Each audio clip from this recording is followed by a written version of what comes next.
Mr. President, hindi pangalan ng kalye ang pinapalitan. Kaluluwa ng bayan natin ang pinapalitan. Hindi basta-basta pinakikialaman. Bakit kaluluwa ng bayan to? Yung mga nagdarahop, yung mga naghihikahos,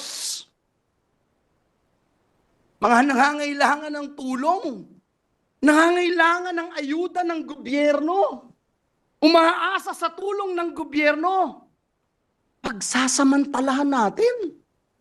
What's up at welcome sa Pochok Lock. Sa channel po na ito, mahilig ako sumuri ng mga relo ng mga kilalang personalidad at magbigay sa inyo ng mas abot kaya na alternatibo para kung sakaling trip nyo yung kanilang forma, pwede nyo po yan gayahin. Sa video na to, titingin po tayo ng 6 sa mga relo na isinusuot ni Senator Joel Villanueva at ginagawa ko po ang video na ito dahil ako po ay naantig sa kanyang napaka-emosyonal na speech noong 2024 na kumakalat po sa social media these days. Bago po tayo magsimula, lilinawin ko lamang na 6 lang ang titingnan natin na relo na isinusuot ng senador sa video na ito at maaaring may iba pa po siyang relo.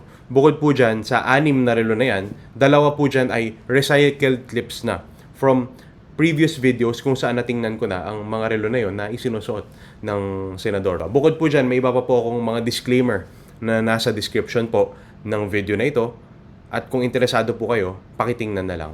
Hindi na po ako magpapaligoy-ligoy pa. Tara na.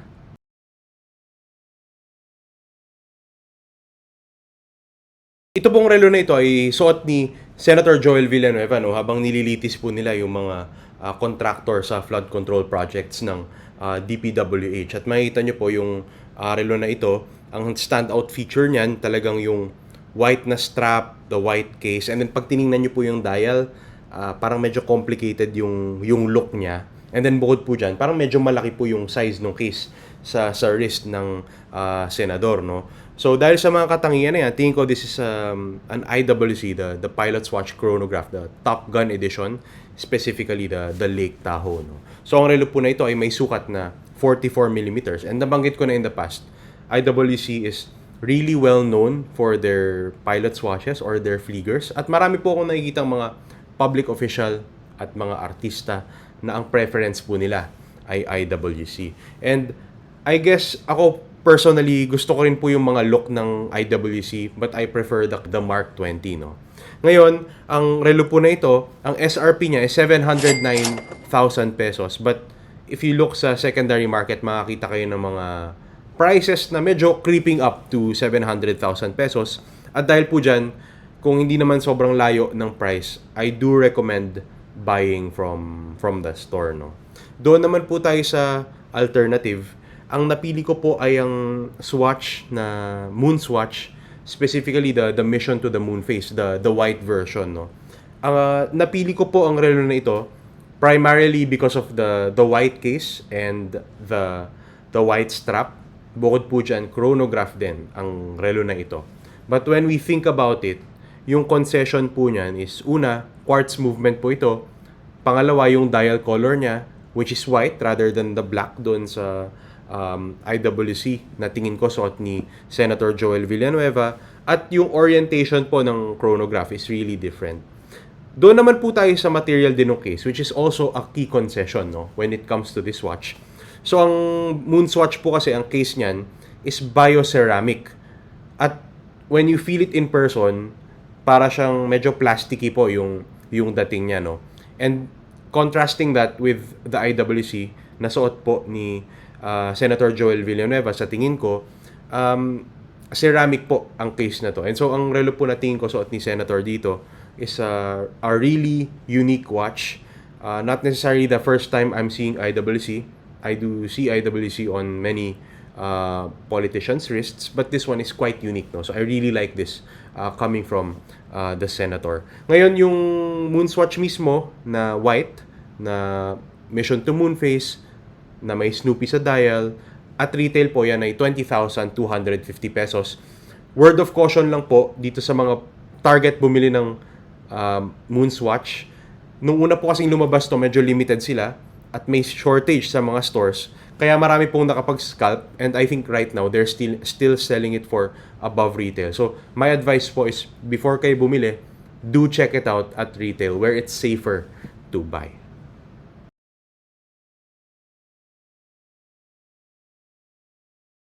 Dito naman po, going from one chronograph to possibly another chronograph, ang kailangan po nating tingnan dito sa relo ni Senator would be the pushers on the side. Makita nyo po yun sa left side ng image na ito. Bukod po dyan, yung main color nung dial, which is color black. Yung sub-dials niya, mapapansin nyo, kulay itim din, pero parang may outline na silvery ang dating. Yung kulay nung bezel, pati yung shine ng bezel, pati yung style ng bracelet. At dahil sa mga katangian na yan, tingin ko ang relo po na ito ay isang Rolex Daytona, reference 126500LN. So I think the Daytona needs no further introduction. Again, possibly the most recurring watch on this channel. And I think in recent times, napapadalas po yung Congo colorway, no, which is this colorway that we're talking about. Ang relo po na ito, napakasikat, no? So hindi ko na kailangan yan i-explain masyado. Ang SRP po nito, halos 920,000 pesos, pero on the secondary market, it goes for almost twice that. May mga seller po na nagbebenta up to 1.8 million pesos. For me po, ang alternative naman in this case, medyo nahirapan ako humanap ng alternatives, pero ang alternative po ay ang Casio Edifice, no, in this case, a chronograph. Ilalagay ko na lang yung reference number on your screen kasi medyo mahaba-haba po. So, kaya ako po napili ang relo na ito ay pinakauna, the chronograph functionality, the black bezel, and the parang black main dial. Pero ang gusto ko po sa relo na ito, if you look at the dial and you look at certain portions of the case, may red accents po. Ang red accents po na yan, meron din sa Daytona, but very minimal, no? So, if trip nyo po yung look na red-black, I think maganda pong choice ang relo na ito. Ang key concessions lang, definitely the movement, no, which is quartz in this case, compared to the automatic mechanical of the Daytona. Bukod po dyan, yung orientation po ng subdials, nasa 12, 9, and 6 positions po sila, compared sa Daytona wherein nasa 9, 6, and 3 positions sila. At syempre yung level of finishing will not be there. So, ang relo po na ito binibenta sa website ng Casio for 17,280 pesos. And for this look po, no, ang gwapo po ng relo na ito. Kung trip nyo po yung Daytona but you want more touches of red, pati kung preferred nyo yung orientation ng chronograph na ganito, you just want the sort of Darth Vader look, no, I think hindi po kayo magkakamali sa Casio Edifice na ito.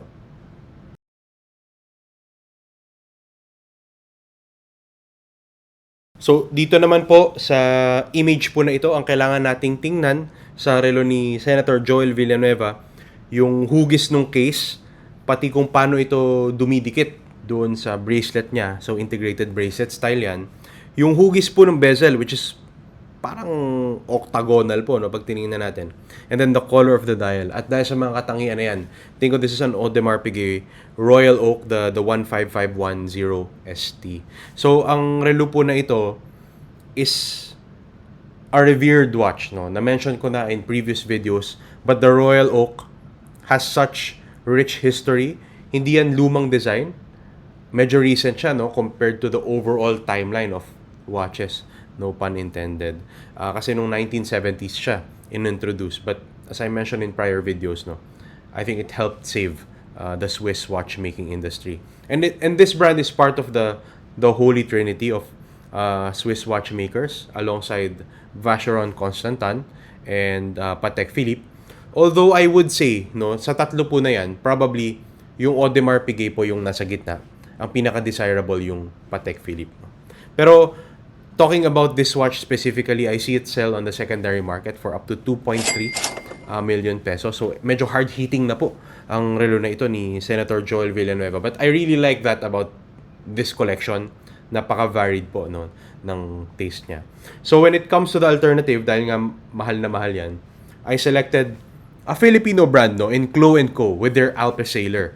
So, ang relo po na ito, unang tingin nyo pa lang, malalaman nyo na kung bakit ko siya pinili. Una, yung sizing niya, malapit na malapit at 41 millimeters. Actually, identical on paper. Tapos yung integrated bracelet niya, the bezel shape, and the screws on the bezel, kuhang-kuha po, no? When it comes to the concession, compressor style diver talaga ito. So mapapansin nyo, dalawa yung crown niya. Yung isa po dyan is to operate the movement, and the other one is to operate the bezel inside the case of the watch, no.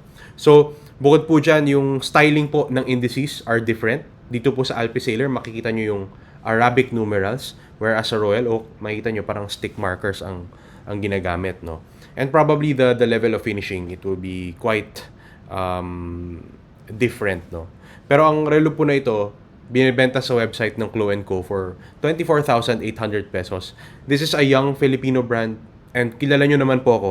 Pag may pagkakataon po ako na sumuporta ng Filipino brand, susuportahan ko po sila. And that's no different in this specific case. Nire-recommenda ko po ang Alpisaler para sa mga enthusiasts na naghahanap ng Royal Oak but you're not willing to or not able to part with that much money.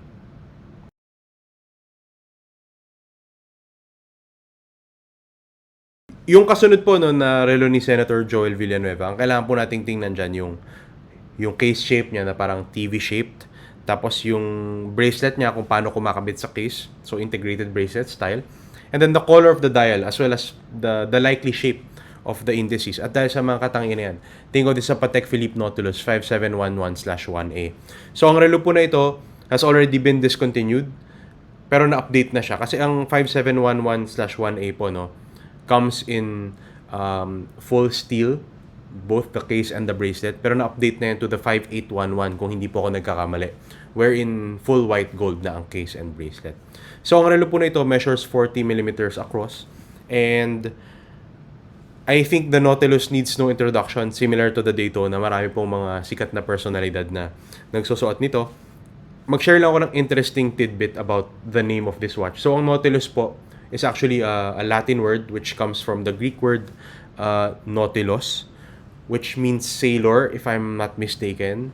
At medyo ironic po, no, kasi ang relo na ito has a water resistance rating of only up to 30 meters, no. Comparing that with other sports watches wherein ang nagiging parang nitpick ng mga maraming reviewer, lalo na pagka ganito, is dapat 100 meters. And I do tend to agree with that, lalo na kung gusto nyo comfortable kayo na isinusuot yung relo, no. So advice lang, Senator Joel, in spite of the name, hindi nyo po ito malulusong sa baha. So just in case po matrap po kayo sa baha, hopefully po hindi nyo po suot ang Nautilus or poprotektahan nyo po ito.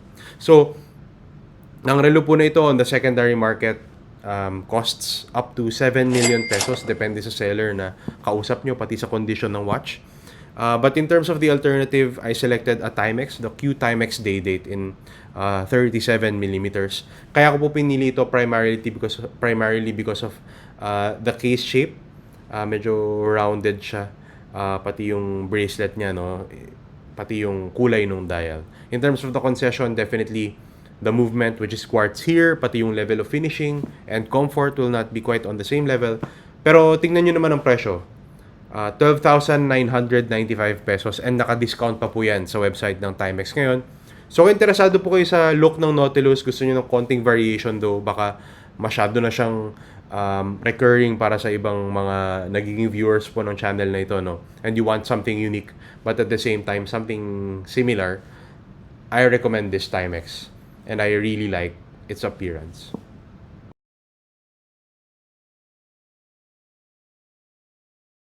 Dito naman po tayo sa relo ni Honorable Senator at basketballista Joel Villanueva. Ang kailangan po nating tingnan dito yung dalawang kulay sa bezel ulit, na red and blue. At yung bracelet style niya po na oyster. Ang relo po na ito, tingin ko, dahil sa mga katangian na yan, isang Rolex GMT Master 2, the reference 126710BL-RO.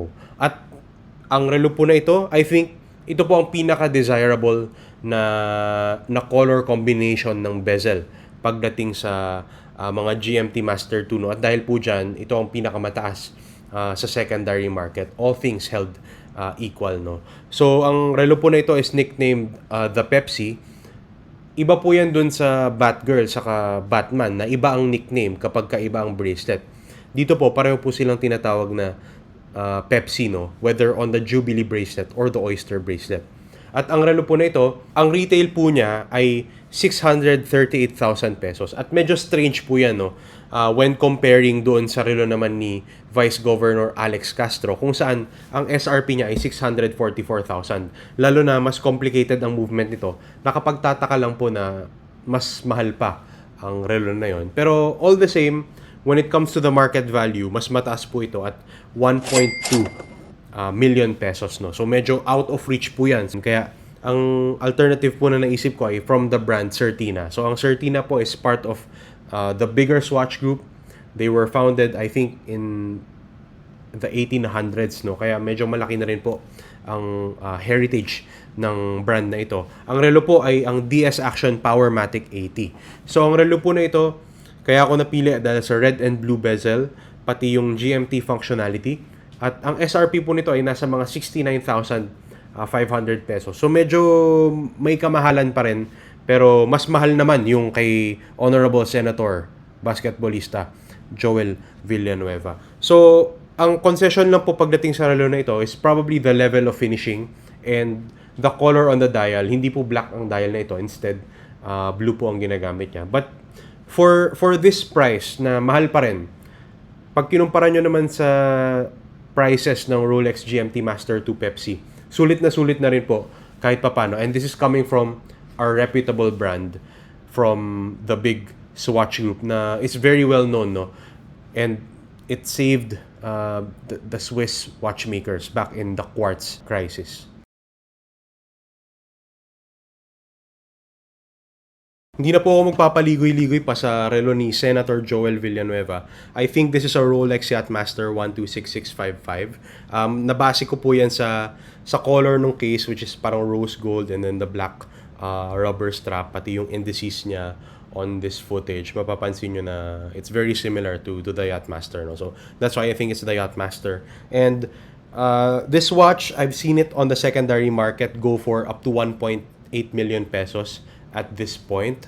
And this watch, I have nothing else to say but, other than it's my Grail watch. And so, being my Grail watch, nagko-consider po talaga ako ng alternatives. When I started with this hobby, I was already looking for alternatives. And one that I was seriously considering at some point would be the Seiko SRPD 76. Kaya ko po ito napili as an alternative for you would be the rose gold colored case along with the black strap and the dive style ultimately. So ang key concession nito, the rose gold is achieved with a coating rather than actual rose gold. And then yung strap niya is I think not of the best quality. I've tried it on and it's quite plasticky in that way. Nevertheless, if you're just going for the look, the Seiko is an undeniably great choice. Naglabi po ba ako sa inyo ng kahit na ano o kahit isang flood control project, contractor, etc.? Ayun! Sumuri na tayo ng 6 sa mga relo na isinusuot ni Senator Joel Villanueva. At yung halaga po ng mga relo na ito, suma total, ay umabot ng halos 15 million pesos para sa 6 na relo na yan. At sa lahat po ng relo na tiningnan natin sa video na ito, pinakapaborito ko po dyan, yung Rolex Yachtmaster, reference 126655. Yan po ay dahil gustong-gusto ko ang combination ng Ever Rose Gold case, pati ng Oyster Flex na strap. At talaga naman, isa ito sa mga Grail watches ko, pero medyo malayo-layo pa po tayo dyan. Doon naman po tayo sa alternatives. Ang pinakapaborito ko, yung Chloe & Co. Alpe Sailor. Tingin ko po kuwang-kuha ng relo na ito ang case pati ang bezel ng Royal Oak. Has its own interpretation of the bracelet and you would be supporting a Filipino brand kapag binili nyo po ang relo na ito.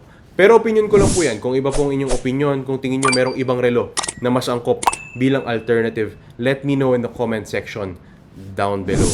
Kung nagustuhan nyo po ang video na ito, do hit the like button. At kung mahilig po kayo sa ganitong klaseng content, pagsuri ng mga relo ng mga kilalang personalidad, panonood ng mga watch reviews, please subscribe to the channel and hit the bell icon. Yun lang po. Maraming salamat po sa oras ng panonood.